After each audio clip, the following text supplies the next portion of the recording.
हरि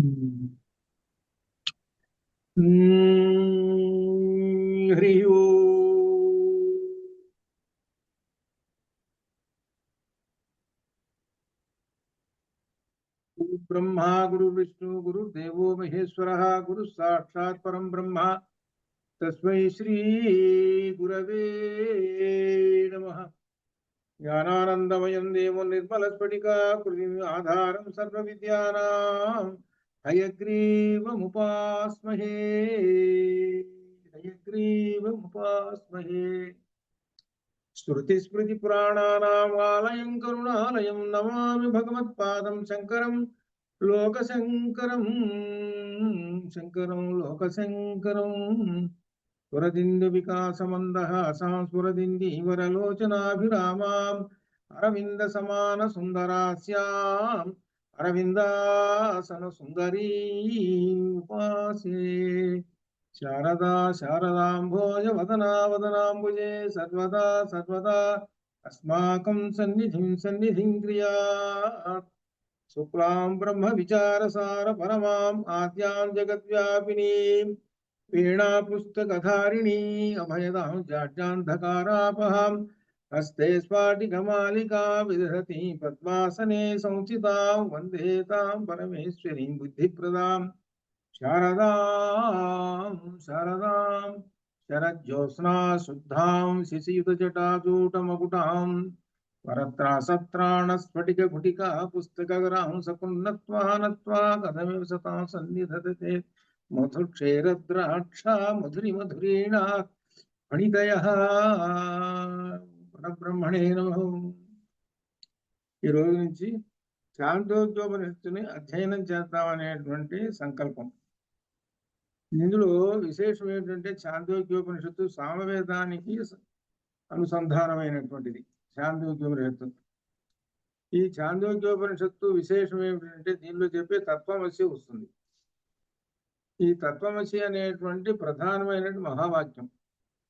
ఈ మహావాక్యం మీదనే మన శంకరులు వారు ఆయన యొక్క స్థాపించినట్టు ప్రచారం చేసినట్టు అద్వైత మతం ఈ తత్వమసి మీదనే ఆధారపడి ఉంటుంది. బ్రహ్మసూత్ర భాష్యం అంతా దాని మీదనే ఉంటుంది. శంకర విజయం కూడా దాని మీదనే తత్వమసి మీదనే ఉంటుంది. ఈ తత్వమసిని అర్థం చేసుకోవాలి. దీనిలో తత్వమసిని అర్థం చేసుకోవడానికి తగినట్లుగా మహర్షి గారు మనకు అందించారు. దాన్ని మనం అర్థం చేసుకోవచ్చు. మధ్యలో వస్తున్నది తత్వమసి అనేటువంటిది. ఇంకా విశేషం ఏంటంటే ఇందులో ఉపాసన విధులు చెప్పాడు.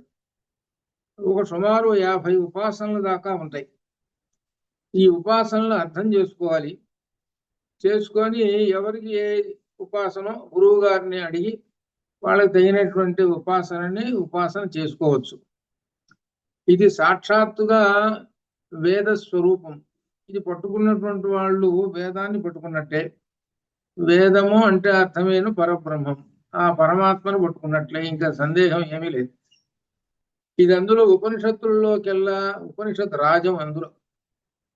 అందుకనే భగవద్గీతలో వేదానం సామవేదోస్మి అని అన్నది ఆయన. ఆ చెప్పడానికి కారణం ఏంటంటే చాంద్రోగ్యోపనిషత్తు. ఇది విశేషం.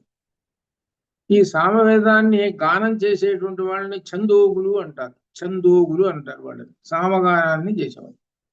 ఋగ్వేదాన్ని చేసేటువంటి వాళ్ళని ఋగ్వేదీయులు అంటారు. అలానే యజుశాఖీయులు ఇట్లా అంటారు. ఒక్కొక్కళ్ళు ఒక్కొక్క పేరు. ఇక్కడ మాత్రం ఛందోగులు అంటారు అన్నమాట. వాళ్ళు యజ్ఞం చేసేటప్పుడు 3 వేదాలు పఠిస్తూ ఉంటుంటారు. దానిలో చాందోగ్యోపనిషత్తు అనగా అర్థం సామవేదం. ఈ సామవేదాన్ని పఠించేటువంటి వాళ్ళందరూ ఛందోగులు అనమాట. ఇది ఈ సామవేదానికి ఉన్నటువంటి శిరోభాగము చాందోగ్యోపనిషత్తు. ఈ చాందోగ్యోపనిషత్తులో చెప్తున్నటువంటి విశేషములు మొట్టమొదటిగా మనం ఈ శాంతి మంత్రాన్ని చూసుకొని లోపలికి ప్రవేశిద్దాం. శాంతి మంత్రం ఏం చెబుతున్నారంటే, శాంతి మంత్రం ఆప్యాయంతు మమ అంగాని వాక్, ఆ అంగములు ఏమో చెబుతున్నారు. వాక్కు ప్రాణః, చక్షుః శ్రోత్రం, అథ తర్వాత ఇంకా బలం ఇంద్రియాణి చ సర్వాణి. ఈ మొత్తమైనటువంటి చెప్పాడు. ఇవన్నీ కూడా సర్వం బ్రహ్మ ఔభృణిధం, ఇవన్నీ కూడా బ్రహ్మము. మా అహం బ్రహ్మ నిరాకుర్యా మా మా బ్రహ్మ అక్కడ విడదీసుకోవాలి అది చెప్పేటప్పుడు. మా అహం బ్రహ్మ అదొకటి. నిరాకుర్యా మా మా బ్రహ్మ నిరాకర నిరాకరోద నిరాకరణం అస్తు అనిరాకరణం మే అస్తు. 2 చోట్ల అస్తు వస్తుంది, ఇప్పుడు తీసుకోవాలి. తదాత్మని నిరతయే తదాత్మని నిరతేయ ఉపనిషత్సు ధర్మాస్తే మయి సంతు తే మయి సంతు. ఓం శాంతి శాంతి శాంతి. నా అవయవములు వాక్ ఇంద్రియము, నాసిక, కన్ను, చెవి మొదలగు సకలేంద్రియములు పుష్టిని పొందుగాక. ఆప్యాయంతు పుష్టిని రక్షించు అంటే రక్షించుగాక, పుష్టిని పొందుగాక. ఇంకా అంటే ఏమిటనమాట, ఇవన్నీ కూడా బలంగా ఉండాలి అని చెబుతున్నాడు. ఈ బలంగా లేకపోతే ఏం చేస్తాడు అతను? ఏమీ చేయలేడు. అది అదే ఈ విషయమే మనకు స్వస్తిన ఇంద్రో వృద్ధ స్వాహ స్వస్తిన పురుషం అనేటువంటి దానిలో మొట్టమొదట ఏం చెప్పాడు? భద్రం కర్ణే విష్ణుయామ దేవా భద్రం పశ్యేమాక్షుడు ఏత్రాహ అని చెప్పాడు. అక్కడ చెప్పాడు. అక్కడ అవయవములన్నీ భద్రంగా ఉండాలి అనగా శుభంగా ఉండాలి, బలంగా ఉండాలని చెప్పాడు. అట్లనే ఇక్కడ కూడా చెబుతున్నారు, మన అవయవములన్నీ కూడా పుష్టిగా ఉండాలి, ఇంకా దేహము బలమును పొందుగాక. మన దేహం ఎప్పుడు బలవత్తరంగా ఉండాలి, నీరసంగా ఉండకూడదు. సర్వము ఉపనిషత్ ప్రతిపాద్యమైన పరబ్రహ్మయే. ఉపనిషత్తుల్లో ప్రతిపాద్యమైనటువంటిది ఏమిటంటే అన్ని ఉపనిషత్తుల్లో బ్రహ్మమే అని చెబుతారు. అన్ని ఉపనిషత్తుల్లో ఉన్నది బ్రహ్మాన్ని గురించే ఉన్నది. నేను బ్రహ్మను నిరాకరించకుందును గాక. బ్రహ్మను నేను నిరాకరించను అనగా సర్వం కల్విదం బ్రహ్మ, అన్ని చోట్ల బ్రహ్మ ఉన్నాడని అంగీకరిస్తాను, నిరాకరించను. బ్రహ్మ నన్ను నిరాకరించకుండు గాక, బ్రహ్మం కూడా నన్ను నిరాకరించడు. నేను బ్రహ్మంలో ఉంటాను, బ్రహ్మం నాలో ఉంటాడని అర్థం చివరి. అదే శ్రీకృష్ణుడు గీతలో కూడా చెప్పింది. అదే అనమాట, నిరాకరించుట లేకుండుగాక నాకు నిరాకరించుట లేక అంటే నిరాకరం అనే మాట అసలు వద్దండి అని చెబుతున్నాడు. అది నిరాకరం అనేటువంటి మాటే వదిలేదు అసలు అనే మాటని 2 సార్లు పునః చెబుతున్నాడు. అంత బలంగా చెబుతున్నాడు. ఆ ఉపనిషత్తులలో ఏ ధర్మములు కలవో అవి బ్రహ్మ అభిన్నముగా ఆత్మయందు నిష్ఠగల నాయందు అనగా ఉపనిషత్తుల్లో ఏ ధర్మాలు చెప్పాడో ధర్మాలు, ఆ ధర్మములు అన్నీ కూడా ఈ బ్రహ్మమునందు అభిన్నమగు ఒకటే. ఆత్మయందు నిష్ఠ కలిగినటువంటి నా యందు బ్రహ్మం ఉన్నాడు. ఆ బ్రహ్మము యందు నిష్ఠతో ఉన్నటువంటి నాకు ఈ బ్రహ్మములు ఏ ధర్మములు అయితే చెప్పాడో అవన్నీ ఉండుగాక, అవి నా యందు ఉండుగాక ఆ ధర్మములన్నీ అని ఓం అని ఈ విధంగా ఆధ్యాత్మిక, ఆది భౌతిక, ఆది దైవిక తాపములను శాంతించుగాక. 3 విధములైన తాపములు ఉంటాయి. దానికి 3టికి 3 శాంతులు చెబుతుంటారు అనమాట. ఇది ఓం శాంతి శాంతి శాంతి అనేటువంటి 3టికి చెబుతారు. అంటే ఈ 3 శాంతించుగాక, ఈ తాపములు 3 అని చెప్పాడు. దీన్ని శాంతి మంత్రం. ఇది మనకు ఈ ఉపనిషత్తులకి, ఈ వేదానికి, సామవేదానికి శాంతి మంత్రము అని చెప్పి ఆ తర్వాత ఋషులకు నమస్కారం చెబుతున్నాడు. ఋషులకు నమస్కారం.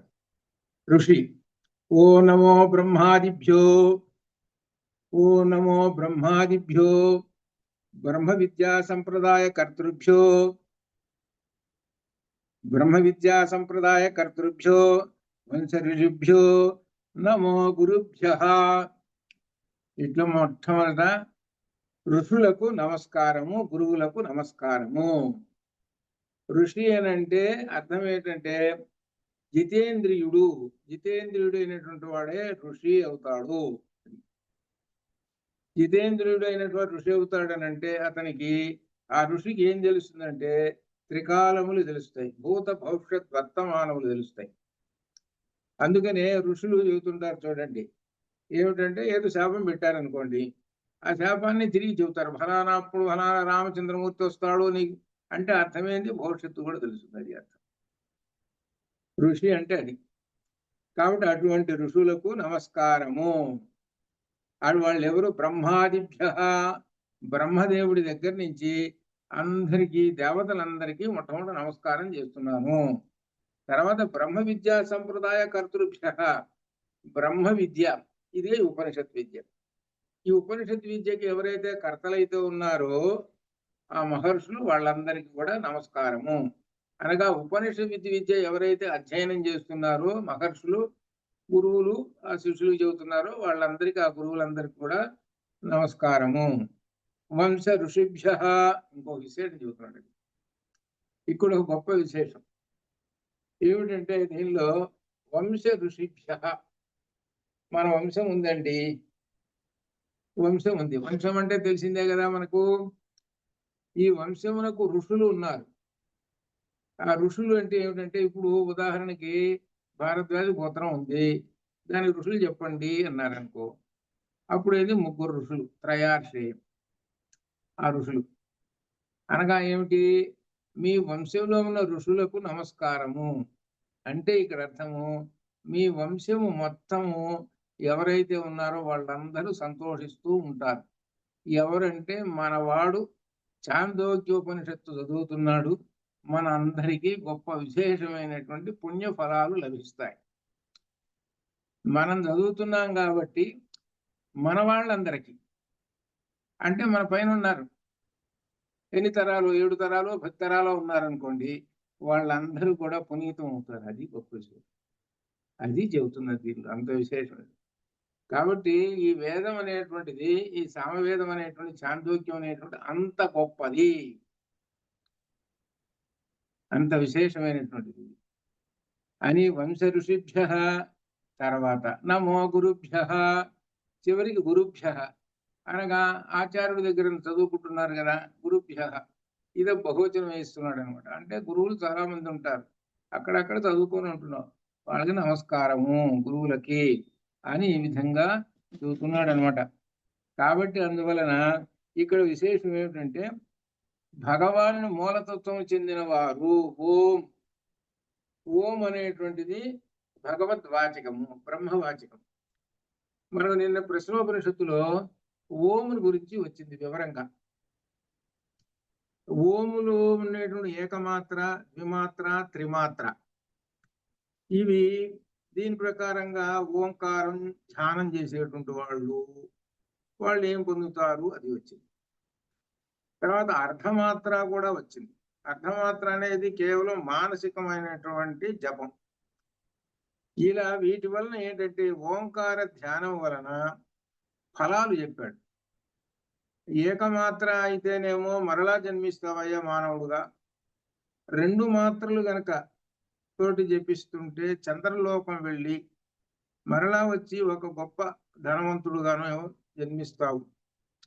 3 మాత్రలతోటి కనుక జన్మిస్తామంటే పూర్తిగా సూర్యలోకం వెళతావు. ఇకపోతే అర్ధమాత్రం అనేది దానితోటి జపించావనుకో మానసికం, బ్రహ్మములో కైవల్యం పొందుతావు.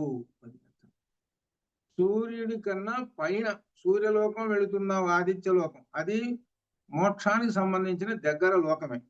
కానీ అంతకన్నా ఉన్నటువంటి నిర్గుణ పరబ్రహ్మము లోకి చేరతావు. ఏమిటి? అర్ధమాత్ర. అది మానసిక జపం ఓంకారం అని ఆ విధంగా మనకు ప్రశ్నోపనిషత్తులో చెప్పాడు.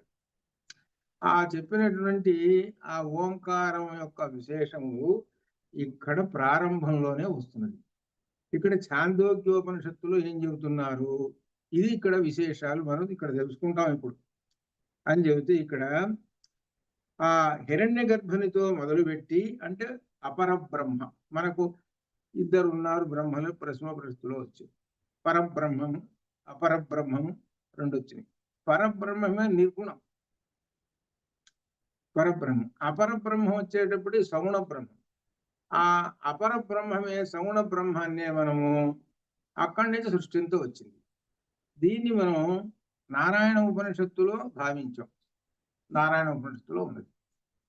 నారాయణాత్ అకామయత సృజేయేతి, నారాయణాత్ ప్రాణోజాయతే, నారాయణాత్ రుద్రోజాయతే, నారాయణాత్ రుద్రోజాయతే అని వరుసగా దేవతలందరూ కూడా పుట్టుకుంటూ వచ్చారు.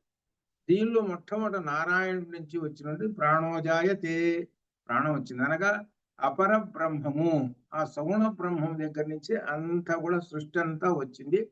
అని మనకు నారాయణోపనిషత్తులో చెప్పాడు. ఆ విషయాన్నే ప్రశ్నోపనిషత్తులో కూడా వచ్చింది. అందుకని ఇక్కడ హిరణ్య గర్భుడు అని మొదలు పెట్టాడు. ఆ హిరణ్య గర్భుడు అపరబ్రహ్మము మొదలెడి బ్రహ్మ విద్యను శిష్యులకు చక్కగా బోధించే పరంపర చెబుతున్నారు, గురు పరంపరని చెబుతున్నారు. ఇప్పుడు గురు పరంపరని మనం ఒకసారి స్మరించుదాం. ఇప్పుడు ఉదాహరణకి గురు పరంపర అని అంటే, ఇప్పుడు నేనున్నాను, నాకు గురువు గారు ఉన్నారు అనుకుందాం. నాకు గురువు గారు, ఆ గురువు గారి దగ్గర అధ్యయనం చేశాను. ఆ గురువు గారు ఆయన గురువు గారి దగ్గర, అట్లా వరుసగా పోతే పైనుంచి వద్దాం. ఇప్పుడు మనం పైనుంచి ఎట్లా అనంటే విష్ణుమూర్తి ఉన్నాడు, అనగా ఆయన అపరబ్రహ్మం. ఆయనలో నుంచి బ్రహ్మదేవుడు వచ్చాడు.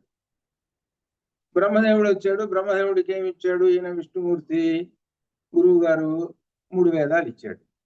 అంటే అర్థం ఏంటి? బ్రహ్మదేవుడికి మొట్టమొదటి గురువు గారు అపరబ్రహ్మం కనుక నారాయణుడు. ఆ తర్వాత బ్రహ్మగారు ఏం చేశాడు? సప్త ఋషుల్ని సృష్టించాడు. సృష్టించి ఏం చేశాడు? సప్త ఋషులకి ఈ 3 వేదాలు ఇచ్చాడు. సప్త ఋషులు వశిష్ఠుడు ఒక ఉన్నారు. మిగిలిన వాళ్ళు కూడా ఒక ఉదాహరణ వశిష్ఠుడి దగ్గర చెప్పుకున్నాం. వశిష్ఠుడు ఏం చేశాడు? తన కొడుకైనటువంటి శక్తికి చెప్పాడు. ఏవి? ఈ బ్రహ్మ విద్య, ఈ వేదాలు. వేదము అంటే అర్థం ఏమిటి?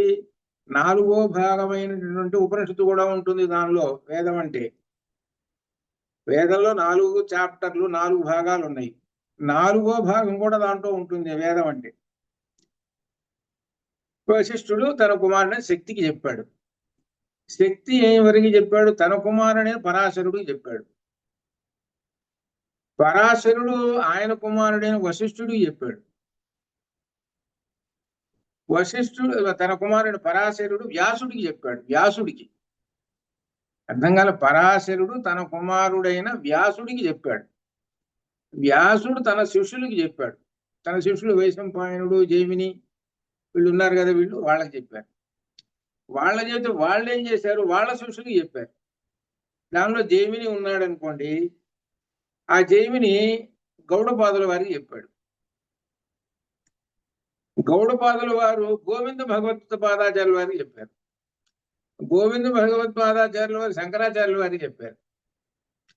శంకరాచార్యుల వారి దగ్గర నుంచి వరుసగా గురు పరంపర వస్తూ ఉన్నది. ఆయన గురువు, ఆయన శిష్యుడు, గురువు గురువు గురువు గురువు గురువు గురువు విధంగా వస్తూనే ఉన్నారు. ఇప్పుడు దాని ప్రకారంగా ఈ గురు పరంపర అది తెలుసుకోండి. ఈ గురు పరంపర తెలుసుకుంటే చివరికి గురువు ఎవరికి పోతాడు? మనం పట్టుకొని పోతే చివరికి నారాయణుడు అనగా అపరబ్రహ్మ దగ్గరికి వెళ్ళిపోతాం. ఆయన గురువు గారు. అందుకనే మనం చెప్పేటప్పుడు గురు బ్రహ్మ అని మొదలు పెడతాం. అనగా ఆ గురువు 3 రూపములతోటి ఉన్నాడండి.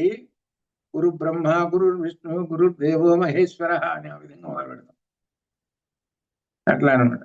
కాబట్టి గురు పరంపర, ఈ గురు పరంపరను తెలుసుకోవాలి. కాబట్టి సాక్షాత్తుగా కనబడుతున్నట్టు గురువు గారు ఎవరనంటే పరబ్రహ్మ స్వరూపము.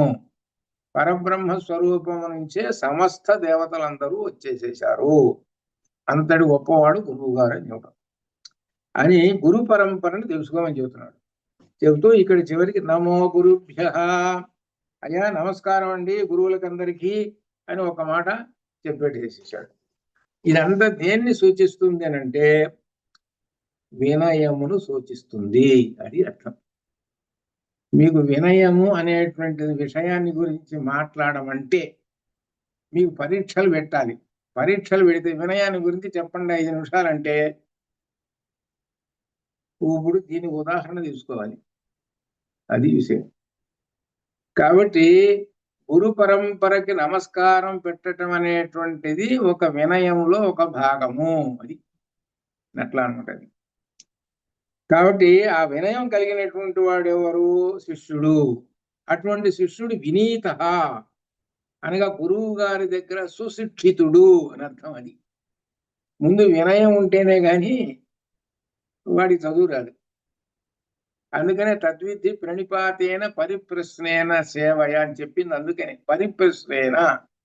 పరిప్రశ్నలతో అనగా అర్థం ఏమిటనమాట? భక్తిపూర్వకమైన, వినయపూర్వకమైన, ఆ ప్రశ్నలు వేసి తెలుసుకోమని చెప్పాడు. అందుకని వినయము అనేటువంటిది రావాలి అని చెబుతూ మొట్టమొదటి సూత్రం చెబుతున్నాడు. ఈ మొట్టమొదటి సూత్రం విశేషం పుస్తకం మొత్తం మీద మొట్టమొదటి శాస్త్రంలో ఓంకారం గురించి చెబుతున్నాడు. ఈ ఓంకారం అనేటువంటి మాటని మనం బ్రహ్మవాచకము అని మనం కఠోపనిషత్తులో చెప్పుకున్నాం, ప్రశ్నలో కూడా చెప్పుకున్నాం. ఇక్కడ ఏం మాట చెబుతున్నాడు, ఇది విశేషం. ఇక్కడ మార్చాడు పదం, అది ఏమిటో సంగతి చూడండి. విశేషం ఓం ఇతి ఏతత్ అక్షరం ఉద్గీతం ఉపాసీత. ఆ పదాలను విడదీసుకోండి. ఓం ఇతి, ఓం అనేటువంటిది ఏతదక్షరం, ఏతత్ అక్షరం, ఏతత్ ఈ అక్షరం నాశము లేనిది. అక్షరం అంటే నాశము లేనిది. అక్షరం ఉద్గీతం, దాని పేరు ఉద్గీతం. ఈ ఓంకారాన్ని ఏమంటామంటే ఉద్గీతం. ఇప్పుడు ఇంత క్రితం ఓంకారాన్ని ఏమన్నాము, బ్రహ్మవాచకం అన్నాం. ఇక్కడ ఏమంటున్నాం, ఉద్గీతం. అది దాన్ని ఉపాసీత, ఉపాసించుము అని చెప్తున్నాడు. ఉద్గీతము అని అంటే ఉత్తు గీతం. ఉత్తు అంటే పైకి. ఇప్పుడు మనం ఓంకారం చేస్తున్నామండి, చేతులు ఓ అని ఈ విధంగా పైకి ఉచ్చారణ, పైకి వెళుతూ ఉంటుంది, వెళ్ళి నెమ్మదిగా కిందకి జారుతుంది. మనకు దీపావళి ఎప్పుడు చూస్తుంటే తారాజువులు పైకి పోతున్నారు, అంత శక్తి ఉన్నంత వరకు పై మరి నెమ్మది కింద పడుతుండే, చూసారా? ఇట్లా కింద పడుతుండే. అది కింద పడేటప్పుడు స్లోగా వస్తుంటాయి. అట్లా ఆ విధంగా అది ఆ కింద పడి మనం భూమి మీద పడుతుంటాయి. అవి సరే భూమి మీద పడుతుంది. అట్లనే నెమ్మదిగా వచ్చి ఈ ఓంకారం ఎక్కడ పడుతున్నది, అది ఎక్కడ పడుతున్నది, బ్రహ్మంలో పడుతున్నది. అక్కడికి వచ్చి అది అనమాట. కాబట్టి అది చదువుతున్నాను. అది ఓంకారం జపించే విధానం. ఏదో ఊరిక ఓం అని ఇప్పుడు మనం అన్నిటికి కూడా సహజంగానే ఓంకారాన్ని ఉపయోగించేసి స్తోత్రాలు శతోత్తరాలు చెబుతుంటున్నాం. అది సహజంగా చెప్పుకునేటువంటిది. కానీ ఓంకారం అనేటువంటిది ప్రత్యేకంగా ఉపాసన చేయాలి. సహజంగా ఓం నమ నారాయణ, ఓం నమ శివాయ, ఇట్లా ఓం ఈ విధంగా ఓదాలు చెప్పుకుంటుంటాం. కానీ ప్రత్యేకంగా ఓంకారమును ఉపాసించాలి. దాన్నే ఉద్గీతం. అది ఆ ఉద్గీతాన్ని ఉపాసించుము. ఓం అనేటువంటి అక్షరము పరమాత్మను సూచించేటువంటిది అని చెబుతున్నారు ఇక్కడ. ఇది అక్షరం, నాక్షరం. అక్షరం క్షరం అంటే నశించున్నది, నాక్షరం నశించనిది. అక్షరం ఈ నశించనిది ఎల్లప్పుడూ ఉంటుంది. మరి ఏదో మనకు యుగాలు అయిపోయినాయి, అదేమిటి చతుర్దశ మనువులు, ఓ ఎక్కంద చతుర్యుగాలు, ఓ పెద్ద లెక్కన కలియుగం, ఆ యుగాలన్నీ చెప్పుకుంటూ ఇన్ని లక్షల సంవత్సరాలని చెబుతుంటాం లెక్క. ఎన్ని సంవత్సరాలు ఎన్ని గడిచినా ఈ ఓంకారం అనేటువంటిది మాత్రం నశించదు. అది చెప్పే ఈ ఓంకారం అనేటువంటి అందరూ, రాముడంతటి వాడు కూడా ఓంకారాన్ని జపించాలి. ఇట్లా అనమాట, అందరికీ ఓంకారమే. కాబట్టి ఆ ఓంకారం అనేటువంటిది గొప్ప ప్రణవవాచకము. దాన్నే ఉద్గీతం అని చెబుతున్నారు. అది దాన్నే ఉద్గీతం అన్నారు.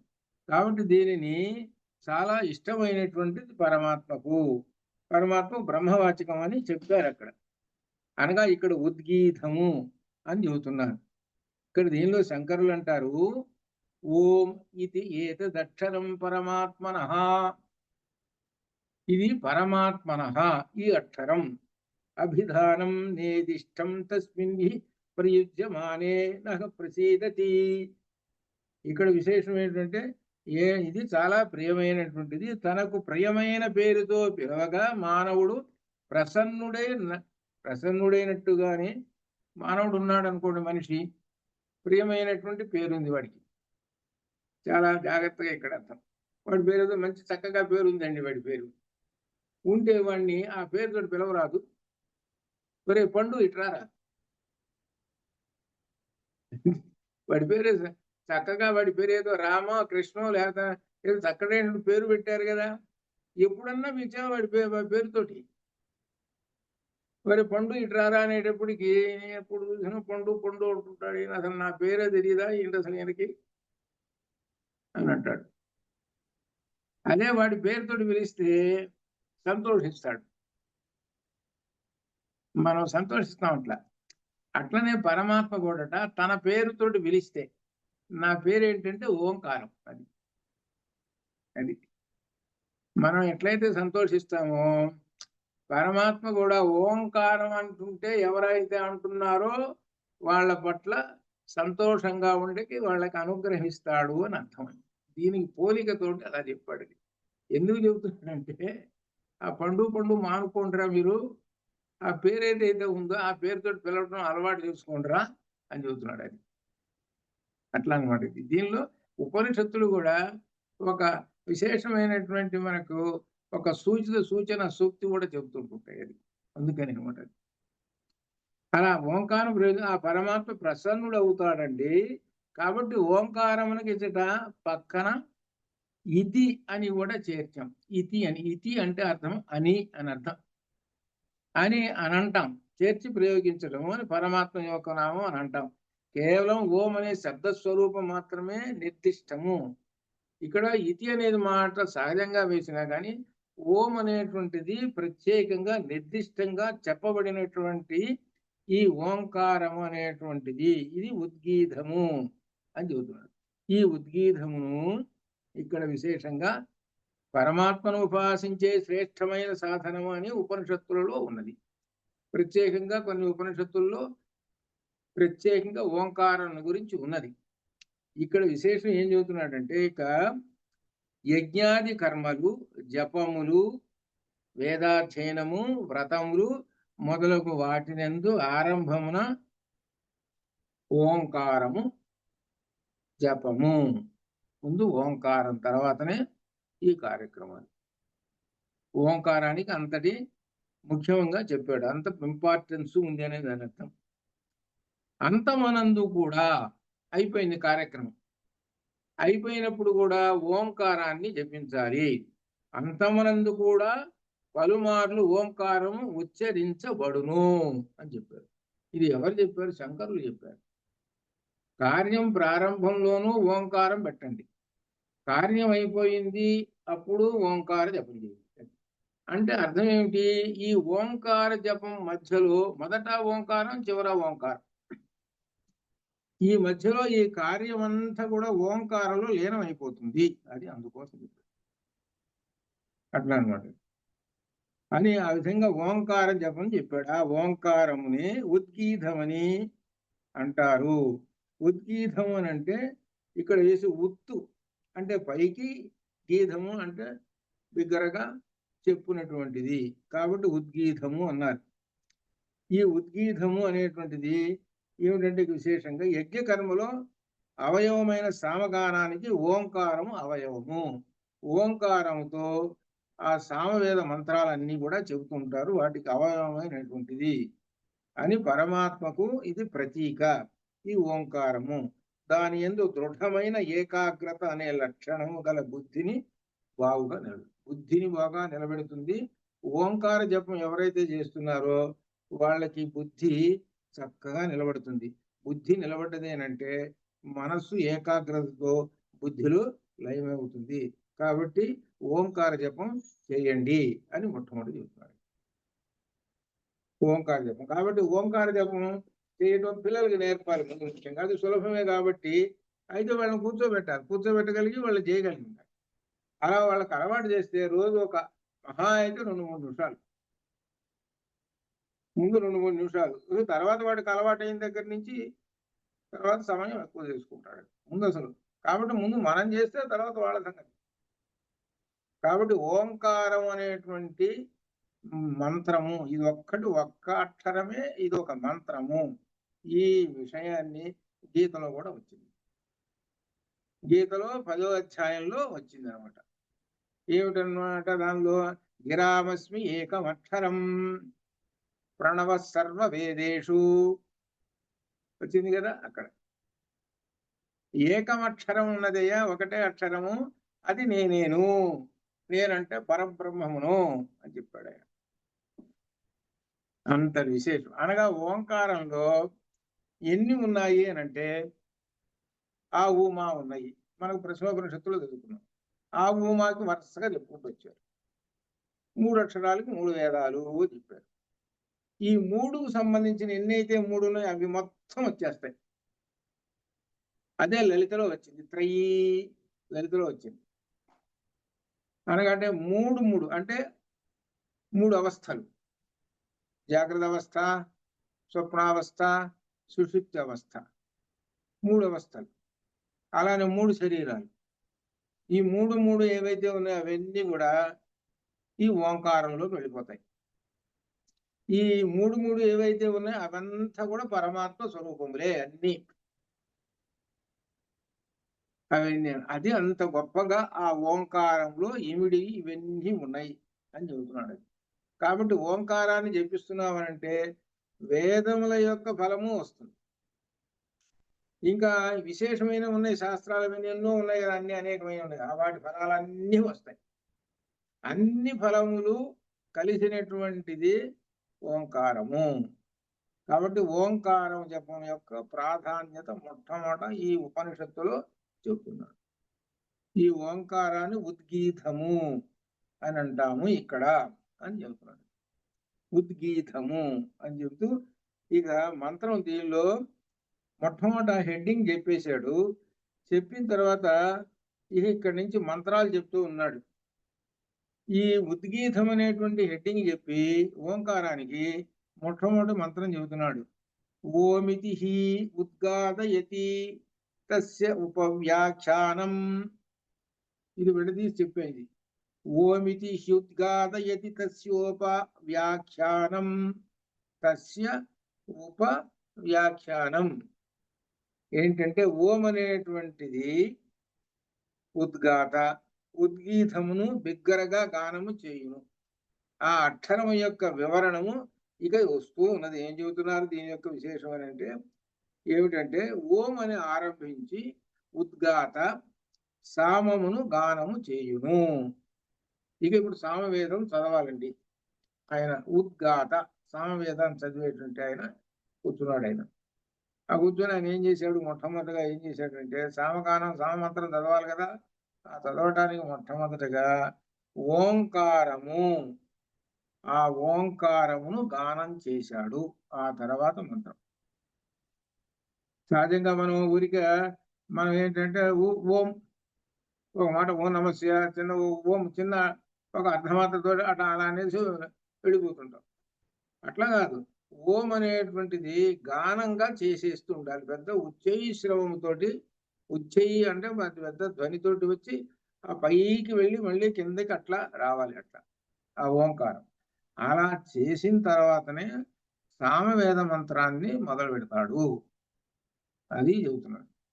ఆ సామవేద మంత్రాన్ని మొదలు పెడతాడు ఎవరు? ఈ ఉద్గాత అనగా సామమును గానము చేసేటువంటి వాడు, సామవేదాన్ని చదివేటువంటి వాడు. ఈ ఓంకారమే ఉద్గీతము అని చెబుతున్నాడు. తస్య దానికి వాక్యం ఏమిటి? తస్య అక్షరము యొక్క, ఆ ఓంకారము యొక్క ఉపవ్యాఖ్యానం. ఉపవ్యాఖ్యానం అనగా దానికి సంబంధించినటువంటి వ్యాఖ్యానాన్ని చెబుతున్నాడు. ఏమిటో మహిమ కలిగినటువంటిది, ఫలమును ఇచ్చినటువంటిది. ఇలా మనం ఫలము, మహిమ, బుద్ధి స్థిరం అవుతుంది, మనస్సు స్థిరం అవుతుంటుంది. ఎప్పుడైతే మనోబుద్ధులు స్థిరాలైనయో వీడి చక్కనైనటువంటి దారిలో ఉంటాడు, సన్మార్గంలో ఉంటాడు. ఆ సన్మార్గంలో ఉండటానికి ఇదిగో మూలమైనటువంటి ఓంకారము, ఉద్గీతము. ఈ ఉద్గీతాన్ని జపించండి అంటున్నాడు.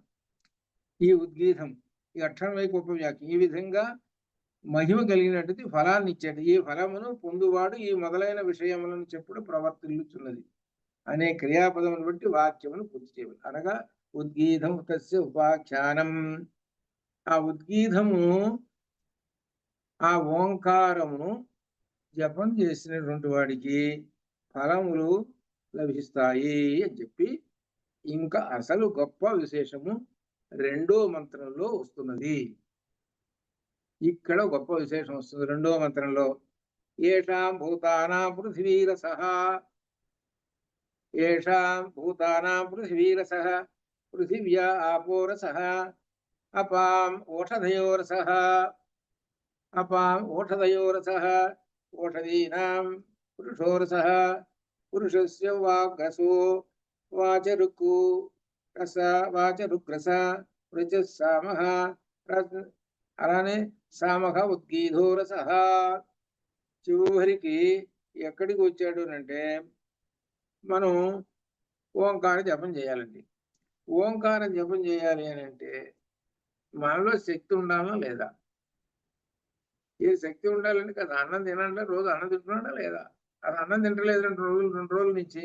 ఓంకారం జపం చేయవయ్యా, నాకెక్కడ అసలే అన్న ఆకలితో నేను చచ్చిపోయిన ఓంకారం చెబుతాను ఏమిటాయా అని అంటారు. ఎవరినన్నా సరే బాగా ఆకలిగా ఉన్నాడు అనుకో, నీకు భగవద్గీత చెబుతాను రావే కూర్చోండి, భగవద్గీత సంగతి దేవుడును నాకు చూడండి దేనికి ఇంపార్టెన్స్ ఇచ్చాడు చూడండి. దాని సంగతి తర్వాత నేను ఆకలితో వస్తున్నాను, ముందు ఈ ఆకలి సంగతి తేల్చండి అంటాడు. అది అంటే ఏమిటనమాట, లోపల ఉన్న వైశ్వానరుడికి గందరగోళం చేస్తున్నాడు. ఆ వైశ్వానరుడు కూడా బ్రహ్మమే చెప్పాడు కదా. కాబట్టి ఆ వైశ్వానరుడికి ఇవేమేయాలంటే అన్నం బ్రహ్మ పడేయాలి. పడేస్తే అప్పుడు శక్తి వస్తుంది. శక్తి వస్తే ఆ తర్వాత ఏమిటి ఇదా సరే అట్లా అనమాట. కాబట్టి మనం ఓంకారం అనే జపం చేయాలనుకోండి, చేయాలంటే మనకి శక్తి రావాలి. శక్తి రావాలి అంటే ఏం చేస్తున్నాం మనం? రోజు ఏం చేస్తున్నాం అంటే అన్నం తింటున్నాం. అన్నం ఎక్కడి నుంచి వచ్చింది? ఇంక పైకి పోండి, ఇంక వరుసగా కింద నుంచి పైకి పోండి. కింద నుంచి పైకి పోతే అక్కడ ఇంకెక్కడి నుంచి వస్తున్న వరుసగా అట్ట అట్ట అట్ట అట్ట రసం వస్తే మనకి భూమి వరకు వెళతాం. భూమి వరకు రండి, తర్వాత పైన తర్వాత సంగతి చూద్దాం. భూమి వరకు రండి. ఈ అన్నం ఎక్కడి నుంచి వస్తున్నది అనేటువంటి చూడండి. అంటే వృక్షములు, చెట్లు, దీని నుంచి వస్తున్నది. అవి ఎక్కడ వస్తున్నాయ్యా? అవి ఎట్లా పెరుగుతున్నాయ్యా? చెట్లు అన్నావు, దానే బాగానే ఉంది. ఈ సంవత్సరం వర్షాలే పడలేదయ్యా, నువ్వేం తింటావు తిను అంటే అర్థం ఏమిటి? ఆ వర్షం నీళ్లు పడితే ఈ చెట్లు బాగా వృద్ధి చెంది ఆహారం ఇస్తాయి. కాబట్టి నీళ్లు ఉండాలి. అంటే నీళ్ళని ఏమంటావు? ఆపహ. వృక్షాలు ఉన్నాయి, వృక్షాలకు కూడా అసలు ముందు ఏంటంటే వృక్షాలకి ఆపహ. మనకు కూడా ఆకలి అనేటువంటి వ్యాధి ఉంది. ఆకలి అనేటువంటి వ్యాధి ఉంది. ఆ వ్యాధికి మందు అన్నం. ఆ చెట్లకు కూడా ఆకలి ఉంది, వాటికి ఆకలి తీరటానికి జలము. అది మనకి తెలిసింది, జలము. సరే అయితే జలము, మరి ఈ జలము ఉన్నది చూశారు, అది ఎక్కడి నుంచి అని అంటారు? పృథివీ అని చెబుతున్నాడు. భూమి నుండి. భూమి లేకపోతే నీకు జలం ఎక్కడి నుంచి వస్తున్నదండి? భూమి లేకపోతే జలం ఎక్కడి నుంచి వస్తున్నది? ఏదో వర్షం పడుతున్నది, సరే బాగానే ఉంది. వర్షం ఎక్కడ పడుతుంది? భూమి మీదుగా పడుతున్నది. అసలు భూమిలోనే అసలు ఎటువంటి జలం ఉంది. కాబట్టి భూమి వలన ఈ నీళ్లు చెట్లకు వస్తున్నాయి, ఈ చెట్లకు వస్తున్నాయి అనమాట. కాబట్టి ఈ ఏషాం భూతానం, ఆ లెక్క ప్రకారంగా ఈ భూతములు అనగా సకల ప్రాణులన్నీ కూడా బతుకుతూ ఉన్నాయి. ఈ బతకటానికి క్రమంగా భూమి, నీళ్లు, తర్వాత ఓషధులు అంటే వృక్షాలు, ఆహారము, ఆహారాన్ని తీసుకున్నటువంటి పురుష, ఆహారం తీసుకున్నట్టు పురుష అంటే ఈ మనిషి, ఆ మనిషికి రసహ వస్తుంటుంది. రసహ అంటే శక్తి వస్తుంటుంది. ఆ శక్తి వచ్చినప్పుడు అప్పుడు ఈయన 3 వేదాలు చెబుతాడు.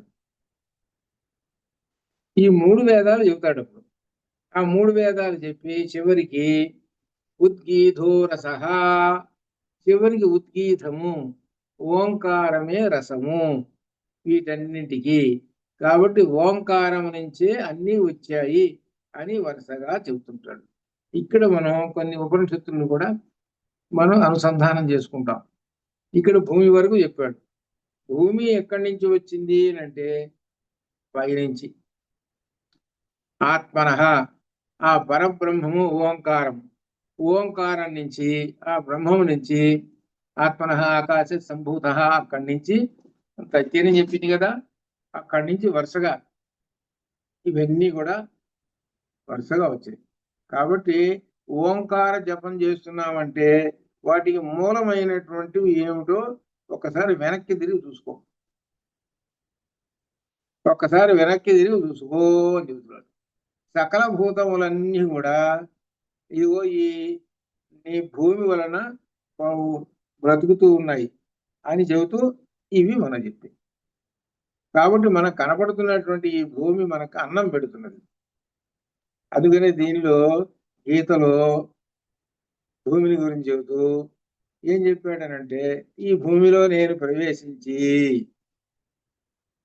ఈ భూమిలో నేను ప్రవేశించి, ఎవరు ఆ పరమాత్మ ప్రవేశించి మీకు అన్నం పెడుతున్నాను అన్నాడు. ఆ తాత్పర్యం వచ్చేటువంటి శ్లోకం ఏమిటి? అది భూమి రాపో నలో వాయు, అది మంచి వచ్చింది గురువు గారు 7వ ఆయన అధ్యాయంలో. ప్రవేశించాడు, భూమిలో ప్రవేశించాడు. భూమిలో ప్రవేశం. సార్ నేను గుర్తు చేస్తాను, నేను గుర్తు చేస్తే చెప్పేస్తాను. కామావిశ్య భూతాని. కామావిశ్య 15వ అధ్యాయంలో. కామ అంటే భూమి.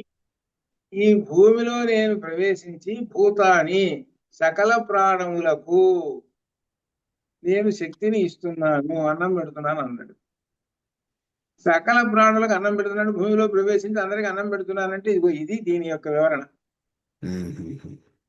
ఇప్పుడు మీకు భగవద్గీత ఉపనిషత్ సారం అంటే అని మనకు ప్రత్యేకంగా చెప్పుకుంటూ వచ్చారు. నువ్వు ఎట్లా చెప్పవయా ఉపనిషత్ సారం అని చెబుతున్నావు, ఒక ఉదాహరణ చెప్పవయా అని అంటే అప్పుడు ఏం చేస్తారు? ఇదిగో ఇక్కడుంది, ఇదిగో ఇక్కడుంది ఉపనిషత్ సారం. అనగా ఏంటి? ఈ భూమి నుంచి ఇవన్నీ వస్తూ ఉన్నాయి. చివరికి ఈ భూమి నుంచే మనకు రసము శక్తి వస్తుంది. వచ్చింది కాబట్టి మనం ఓంకారం చెబుతున్నాం. ఓంకారం ఏమిటి? మొత్తం పనులన్నీ చేసేస్తున్నాం. కాబట్టి ఇదిగో ఒక ఉదాహరణ. ఏషాం భూతానాం పృథివీరసః పృథివ్యా ఆపోరసః అని చెప్పాడు. కామావిశ్య భూతాని ధారయామి హమోజసాం అని చెప్పాడు కదా దానిలో. అట్లా భూమిలో కృష్ణామి ఔషధీహి అని చెప్పుకుంటారు కదా. ఈ ఔషధీహి, ఈ వృక్షాలు చెట్లు అన్నములు అన్ని వస్తున్నాయి అని అంటే ఆ భూమిలో ఒక ఆయన ఉన్నాడు. ఎవరంటే పరబ్రహ్మం ఉన్నాడు, ఆయన కూర్చున్నాడు. ఆయన వలన ఇవన్నీ పంటలు పండుతున్నాయి. కాబట్టి ఆ పరబ్రహ్మం నుంచి వచ్చినటువంటిదే ఈ అన్నం. అందుకని ఈ అన్నాన్ని అన్నం బ్రహ్మేది విజనాత్ అన్నాదేవ కల్విమాని భూతాని జాయంతి అన్నేన జాతాని జీవంతి అన్నం ప్రియంచ విసంవిశంతి తద్విజ్ఞాయ. కాబట్టి అన్నము పరబ్రహ్మము అని చెప్పారు. అందువలన అన్నమును ఏమాత్రము దూరీకరించరాదు, ద్వేషించరాదు. అన్నములో ఒక్క మెతుకైనా సరే అది పరబ్రహ్మ స్వరూపము. అది అంత విశేషం చెప్పారు. అందువలన మనకి ఇక్కడ ఆ ఓంకారము అనేటువంటి బ్రహ్మము యొక్క విశేషం చెప్తున్నారు. అది ఇదనమాట దీనిలో. కాబట్టి ఈ పృథివీ అనేటువంటిది మనకు అన్నం పెడుతున్నది. కాబట్టి పృథివిని మనం ఏమని చూస్తాము అని అంటే స్త్రీలింగ శబ్దం. పృథివీ, పృథివీ స్త్రీలింగ శబ్దం. ఆ పృథివీ స్త్రీలింగ శబ్దం అని అంటే ఎందుకు చెబుతున్నాం స్త్రీలింగ శబ్దం అని అంటే, నీకు అన్నం పెట్టేది ఎవరయ్యా? మన నాయన పెడుతున్నాడా? అన్నం రారా అన్నం పెడతాను అనుకున్నాడా? ఇక లోకల్లో సహజంగానే చూడండి, ఎక్కడన్నా ఉందేమో అనే సంగతి. అన్నం పెట్టేది ఎవరు? తల్లి పెడుతుంది. మనకు భూదేవి పెడుతున్నది తల్లి. ఏమండి తల్లి అంటున్నారండి? తల్లి అంటే మరి మరి సహజంగా తండ్రి కూడా వస్తాడు కదండి, మరి ఆ సంగతి చెప్పండి అని అంటారు. తండ్రి సంగతి చెప్పండి అన్నాడు. తల్లి తండ్రి ఉన్నారు అంటే వాళ్ళ సంతానం ఉంది, తండ్రి సంగతి చెప్పండి. ఇదే వేదంలో కూడా వచ్చింది. తండ్రి ఆకాశము, తల్లి భూమి, మన ఋగ్వేదంలో వస్తుంది. అనగా ఎట్లా అంటే ఆకాశము నుండి మేఘాలు, మేఘాలు ఏంటి, వర్షిస్తాయి. ఆ వర్షిస్తున్నాయే, ఆ వర్షం అనేటువంటిది ఈ భూమి మీద రేతస్సు. అది ఈ భూమికి స్త్రీలింగ శబ్దానికి రేతస్సు. ఎవరిస్తున్నారు? ఆకాశము. ఆకాశో బ్రహ్మ. అందువలన ఈ భూమి నుంచి ఈ ప్రాణులన్నీ పుడుతున్నాయి. చెట్లు చేమలే కాదు, మనుషులు కూడా పుడుతున్నారు, ప్రాణులు పుడుతున్నాయి. దీనికి కాబట్టి తండ్రి ఎవరు? పైన. కాబట్టి సౌడ రూపంలో చెప్పమంటే ఆయన ఎవరు? విష్ణువు. ఆయన విష్ణువు. ఈ భూమి ఏంటి? భూదేవి. కాబట్టి వీళ్ళిద్దరికి సరిపోయింది, తల్లిదండ్రులు వీళ్ళిద్దరు. అది మనకి అట్లా అనమాట. కాబట్టి ఇక్కడ మనకేంటి, ఈ ఆధ్యాత్మికమైనటువంటి విషయాన్ని ఒక సౌడు రూపంలో భావించుకొని ఇలా చెబుతున్నాం. కాబట్టి ఇద్దరూ కావాలి. పైనుంచి వర్షం లేకపోతే భూమి మాత్రం ఏం చేస్తుంది? నీళ్లు లేకపోతే. కాబట్టి ఆ వర్షం ఎవరు? విష్ణు స్వరూపం. అది అట్లా అనమాట. అది ఈ విధంగా ఆ శక్తి అంతా వస్తున్నది మన మనిషిలోకి. ఎలా వస్తున్నది అంటే పృథివీ భూమి నుంచి, నీళ్లు నీళ్ల నుంచి, ఆ నీళ్లు చెట్లకి వృక్షాలకి, ఆ వృక్షములు ఫలించి పంటలు ఇవ్వటం, ఆ పంటలు ఇచ్చిన దాన్ని ఔషధులు అని అంటారు. వాటిని పురుషుడు తీసుకోవటం, వాటి యొక్క రసం వస్తుంటుంది. అన్నం యొక్క రసం వీడికి పొందుతుంటుంది. అన్నం యొక్క రసం అంటే అర్థమే 3 భాగాలు అవుతుంది అన్నం. లోపల వైశ్వానరుడు అనేటువంటి ఒక అగ్ని ఉన్నాడు, ఆయన వండుతుంటాడు. మనకు జీర్ణాశయంలోకి వెళ్ళంగానే ఆయన పైన టగా వండేస్తుంటాడు. వండేసి 3 భాగాలు చేసేస్తాడు. దాన్ని 3 భాగాలు చేసి దానిలో అత్యంత సూక్ష్మ భాగమైనటువంటి దాన్నేమో మనస్సుకు పంపించేస్తాడు. మనస్సుకు వెళ్ళిపోతుంది. తర్వాత మధ్య భాగం ఉంటుంది, అది రక్తానికి వెళ్ళిపోతుంది. ఇక పనికిరానేటువంటి పిప్పి పదార్థం ఉంది, దాన్ని అపానం ద్వారా బయటికి నెట్టేస్తాడు. ఇది 3 భాగాలు. 3 భాగాలు ఏంటి? లోపల ఉన్న ఒక ఆయన కూర్చున్నాడు, ఆయన డ్యూటీ చేస్తున్నాడు. నువ్వు తింటున్నావు, ఆయన డ్యూటీ చేస్తున్నాడు. ఆ డ్యూటీ చేస్తున్నాడు అంటే ఏమిటి? అసలు మహాచక్రవర్తి లోపల కూర్చున్నాడు, మహారాజు గారు లోపల కూర్చున్నాడు. వీళ్ళందరూ ఎవరంటే అసిస్టెంట్లు. ఈ అసిస్టెంట్లు అందరూ కూడా మహారాజు గారు కూర్చున్నారుగా, అందుకని పనిచేస్తూ ఉండాలి. వీళ్ళందరూ పనిచేస్తుంటారు, మహారాజు గారు ఉన్నంతసేపు పనిచేస్తుంటారు. ఆ మహారాజు గారు కాస్త నేను సభ చాలించానయ్యా, ఇంటికి వెళుతున్నాను, రెస్ట్ తీసుకోవడానికి అన్నాడు అనుకోండి. ఇక ఆయన లేచి లేవకముందుగా వీళ్ళు పరిగెత్తుతారు ముందు బయటికి. అమ్మయ్య ఇప్పుడు వచ్చిందయ్యా మనకు రెస్ట్. 90 ఏళ్ల నుంచి మనం ఒకటే రెస్ట్, ఒక్కరోజు కూడా సెలవు ఇవ్వలేదు మాకు. కర్మాగారంలో వాళ్ళు ఉంటారు కదా, కూలీలు ఉంటారు కదా, అసలు మాకు సెలవు అసలు లేదయా, నాకు 4 సెలవులు ఇవ్వాలని సమ్మెలు చేస్తుంటారు వాళ్ళు. భౌతికంగా మనకు కనపడుతుంటుంది ఇది కర్మాగారం మీద.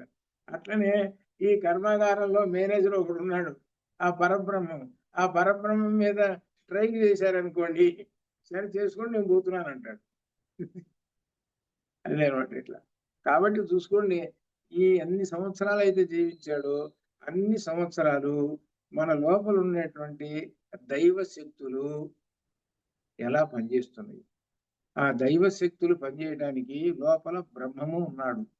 ఆ బ్రహ్మమునకు ఎల్లప్పుడూ కూడా అన్నం బ్రహ్మేతి వ్యజనాత్తు, అన్నాన్ని ఇవ్వాలి. అన్నం ఎవరిది? తందే. అన్నం ఎవరు? ఆయనదే. నాది నాకెవరా అని చెబుతున్నాడు. అది నాది నాకెవరా అని చెబుతున్నాడు. అది అన్నం బ్రహ్మేతి విజనాత్ అన్నాథేవ ఖల్విమాని భూతాని జాయంతి అన్నేన జాతాని జీవంతి. అన్నం వలనే సమస్తమైనటువంటి ఇవన్నీ బతుకుతూ ఉన్నాయి ఈ ప్రాణులన్నీ. కాబట్టి అవి ఆ బలం వలన అన్నం వలన బలం వస్తుంది, బలం వలన అవి కార్యక్రమాలు నిర్వహిస్తున్నాయి. అట్లనే మనకి మూలమైనటువంటి దాన్ని చెప్పాడు. కాబట్టి మనకు శక్తి వస్తున్నది, ఎక్కడి నుంచి వస్తున్నది అనేటువంటి విషయాన్ని చెప్పి, ఆ శక్తి వచ్చింది కనుక మనకు ఉద్గీధోరసః, ఉద్గీధోరసః ఆ రసము, ఆ శక్తి ఉద్గీధము అని చెప్తున్నారు. ఉద్గీధం వలన వచ్చినది అని చెబుతున్నాడు. అదే రుక్కు, రుక్కు యొక్క రసము అని చెబుతున్నాడు. ఇక్కడ విశేషంగా దీని యొక్క అర్థం కూడా చెబుతున్నాడు. ఏమిటి? భూమి జలములయందు ఉన్నది. సరే, కాబట్టి జలములు పృథివీ యొక్క రసము, ఒకదానికి ఒకదానికి కారణాలు అనమాట. ఆ జలములు ఈ వృక్షములకు, ఇట్లా ఆ వృక్షములు మనుష్య దేహం యొక్క ఆహారము, పరిణామం అట్లా జరుగుతున్నది. ఆ మనిషి ఈ చెట్ల నుంచి వచ్చేటువంటి రసము ఆ పురుషుని లో ఉన్నటువంటి శక్తులకు పనిచేస్తూ ఉన్నది. లోపలికి రసం వెళ్ళింది, శక్తి వెళ్ళేటప్పటికీ ఈ ఇంద్రియాల మీద పనిచేస్తున్నది. మొట్టమొదటి ఇంద్రియాలు పనిచేస్తుంటాయి, లోపల శక్తి రాగానే ఇంద్రియాలు పనిచేస్తాయి. ఇంద్రియాలు ఏమిటి? కళ్ళు, చెవులు, ఇట్లా ఈ విధంగా ఉన్నాయి కదా ఇంద్రియాలు. ఈ ఇంద్రియాలు పనిచేస్తూ ఉన్నాయి. ఇంద్రియాలలో వాగింద్రియము, ఈ వాగింద్రియము కూడా పనిచేస్తుంటుంది. ఈ వాగింద్రియం పనిచేయాలని అనంటే ఏంటి? వాక్కు గిరామస్మి ఏకమక్షరం. ఈ వాక్కులలో మొట్టమొదటిది ఏమిటయ్యానంటే ఒకటే అక్షరం ఓంకారం. ఆ ఓంకారాన్ని జపిస్తున్నావు, ఈ వాగింద్రియము. కాబట్టి మనిషి యొక్క రసము వాక్కు, మనిషి యొక్క రసం వాక్కు. ఈ రసము ఎక్కడి నుంచి వచ్చింది? పైనుంచి వచ్చింది ఈ రసం. చివరికి ఈ మనిషిలోకి చేరింది ఈ రసం, ఈ శక్తి. ఆ చేరి అప్పుడు వాక్కు బయటికి వస్తున్నది. ఆ వాక్కులకు కూడా రసము, సారమైనటువంటిది ఉన్నది. అదే రుక్కు. రుక్కు యొక్క రసము, రుక్కు అంటే మంత్రము, ఆ మంత్రమే సామము. ఆ సామవేద మంత్రము, సామవేద మంత్రాన్ని చదువుతున్నాడండి. ఆ మంత్రాన్ని చదవటానికి ఉంటుంది కదా పరిస్థితి, పద్ధతులు. ఏడు ఉదాత్త అనుదాత్త స్వరితాలు ఇట్లా విధంగా ఉన్నాయి కదా వేదం చదవటానికి. దాని ప్రకారంగా చదువుతున్నాడు అని అంటే విశేషం ఏమిటి? రసము అనగా అతనిలో ఉండేటువంటి ఆ శక్తి. ఆ శక్తిని ఏమంటున్నావు? ఉద్గీధము. ఆ ఉద్గీధం తోటి ఆ సామ మంత్రాన్ని చదువుతాడు. ఆ ఉద్గీధం ముందు చదువుతాడు. ఆ ఉద్గీధం రావటానికి మూల కారణాలు ఇప్పుడు ఇవన్నీ చెప్పాడు. ఈ ఉద్గీధం మనం జపం చేయడానికి, పెద్దగా ఓం చేయడానికి ఈ మూలాలు ఎక్కడి నుంచి చెప్పాడు? పృథివీ దగ్గర నుంచి చెప్పాడు. పృథివీ దగ్గర నుంచి చెప్పుకుంటూ వచ్చాడు. అలా ఆ పృథివీ దగ్గర నుంచి చెప్పుకుంటూ వచ్చాడంటే క్రమంగా ఆ శక్తి, వాక్ శక్తి వస్తున్నది. ఆ వాక్ శక్తి రావటం వలన నీవు ఉద్గీధమును జపం చేస్తూ ఉన్నావు. ఉద్గీత శబ్దాన్ని, ఓంకార శబ్దాన్ని అంటున్నావు. కాబట్టి ఈ ఓంకారం రావటానికి ఇంత కారణము వ్యాఖ్యానము చేశాడు. అది తస్య ఉపవ్యాఖ్యానం అని మొట్టమొదటి మంత్రంలో చెప్పాడు. తస్య ఉపవ్యాఖ్యానం, ఆ ఉద్గీతాన్ని వ్యాఖ్యానం చేస్తున్నాను. ఈ వ్యాఖ్యానం అంటే ఏమిటి? ఇది ఎక్కడి నుంచి వచ్చింది? ఉద్గీతము. మనం పెద్దగా ఓంకారం చేస్తున్నాం అంటే ఎక్కడి నుంచి, ఎలా వచ్చింది అని దానికి మూలాలన్నీ చెప్పుకుంటూ వచ్చి చివరి సయేష రసానాం రసతమః పరము పరార్థో అష్టమో పరాధ్యోష్టమో యద్గుద్గీతః. సర్వోత్కృష్టము ఏమిటిది? పరమాత్మ ధామము కాదగినది. ఏమిటయ్యేది? ఎనిమిదవది. ఏమిటో ఎనిమిదవది? ఈ విశేషాలు ఏమిటో, దీనిలో ఉద్గీతం అంటే ఏమిటో, రసంలోకల్లా అతిశయించినట్టు రసము అని ఈ విధంగా చెబుతూ, ఈ ఉద్గీతం అనే ఓంకారం ఏది ఉన్నదో అది పృథివీతో మొదలుపెట్టి రసములను లెక్కించగా ఎనిమిదవది అగును. ఇక్కడ ఏషాం భూతానా పృథ్వీరస పృథివ్యా ఆపోరస అని చెప్పాడే, వాటిని లెక్క పెట్టుకుంటూ వస్తే ఈ 8వది ఉద్గీతము అవుతుంది. అట్లను ఒకటేమో ఏషాం పృథివీ ఏషాం భూతానాం పృథివీరస అది ఒకటి, అక్కడి నుంచి పృథివ్యాపోరస అది రెండోది, అపాం ఓషధయో అది మూడోది, ఓషధీనాం పురుష నాలుగోది. అట్లా వరుసగా ఇది 8వది లాస్ట్ది ఈ ఉద్గీతము అని చెబుతున్నాడు. అష్టమో యద్గుద్గీత రసానాం, ఈ రసాలు వరుసగా చెప్పుకుంటూ వచ్చాడు 8 రసాలు. ఈ రసములలో 8 రసములలో రసతమః పరమః, అన్ని శ్రేష్టమైనటువంటి చివరి రసము ఏది అనగా ఉద్గీతము అది చెప్పాడు. అనగా చివరిలో చెప్పాడంటే దానికి ఎక్కువ ఇంపార్టెన్స్ ఉంటున్నది. అందుకనే మనకు తరపు తమపు ప్రత్యయాలు వస్తాయి. సంస్కృతంలో మన వ్యాకరణంలో వస్తుంది అనమాట. తరపు తమపు ప్రత్యయాలు వస్తాయి. అనగా అంటే దీనికన్నా అది గొప్పది, దానికన్నా అది గొప్పది. మీకు డిగ్రీస్ ఆఫ్ కంపారిజన్లో ఎట్లయితే వస్తుందో అట్లా దానికన్నా చివరికి అన్నిటికన్నా పెద్ద గొప్పది ఏమిటి అని అంటే ఉద్గీతము, అది అష్టమము, 8వది, ఆ 8వ రసము అని 3వ మంత్రంలో చెప్పాడనమాట. కాబట్టి ఇక్కడి నుంచి ఇక వరుసగా మనకి మళ్ళా వచ్చేటువంటి ఎప్పుడు సోమవారం వస్తుందో మనకి, అక్కడ సోమవారం నుంచి మళ్ళీ అప్పుడు పుస్తకాలు వచ్చేస్తాయి మీ దగ్గర, ఈ టెక్స్ట్ బుక్స్ వచ్చేస్తాయి. కాబట్టి ఈ టెక్స్ట్ బుక్ దగ్గర పెట్టుకొని పక్కన నోట్స్ పెట్టుకొని, అయితే జనరల్గా ఎప్పుడు ఉపనిషత్తు చదువుతుంటే పక్కనే భగవద్గీత పెట్టుకోండి. ఆ భగవద్గీత పెట్టుకొని ఆ నెంబర్ అంతా కోట్ చేసుకొని ఆ పెన్సిల్ తోటి ఎప్పుడు అక్కడ కోట్ చేసుకుంటే ఎప్పుడైనా సందర్భం వచ్చినప్పుడు చెప్పడానికి. కేవలం శ్రోతగా ఉండి ఈ చెవులు విని ఆ చెవులు ఉండటం కాదు. ఇది ఏమిటంటే అర్థం చేసుకొని విని పరంపర అని ఇందా చెప్పుకున్నాం, గురు పరంపర అని చెప్పుకున్నాం. మీరు ఒకప్పుడు చెప్పవలసి వస్తుంది, అనమాట. అది మీ సంకల్పంలో ఏం లేదు. మీకు అర్థమైతే ఆ పరమాత్మ ఏం చేస్తాడు, సంకల్పం ఇస్తాడు, తగిన వాళ్ళకి చెప్పేస్తాడు. అదేనమాట. అందుకని అట్లా దాన్ని ఈ విషయాన్ని జీర్ణించుకోవడం అంటారు. మనం సులభంగా అర్థం చేసుకోవాలంటే అలా వచ్చినప్పుడు ఏమవుతుందంటే లోపల ఉండేటువంటి జ్ఞాన సంపదని చూశారు, ఎప్పుడు ఖర్చు పెడదామని చూస్తుంటుంది. ఇక్కడ 2 తేడాలు ఉన్నాయి. జ్ఞాన సంపద ఒకటి, అదేంటి జ్ఞాన సంపద అనేది అత్యంత విలువైనటువంటిది, నిత్యము శాశ్వతమైనది. ఇంకొక సంపద ఉందండి, అది మాత్రం దేవులో నుంచి తీయకూడదు. అర్థం కాదా? దేవులో నుంచి అది తీయకూడదు. ఆ సంపదని అది జాగ్రత్తగా చూసుకోవాలి, వెనక ముందు చూసుకోవాలి, ఎవడన్నా వస్తున్నాడేమో అని. అది కూడా ఆ జాగ్రత్తలు కూడా ఉంటాయి. కానీ జ్ఞాన సంపద పెరిగిపోయింది అనుకోండి, జేబుల్లో మిగిలిపోయింది అనుకోండి, అది ఎప్పుడు బయటికి పోదామా ఆపోజిట్ గా ఉంటుంది. దానికి దీనికి ఆపోజిట్ పడదు, ఈ రెంటికి పడదు.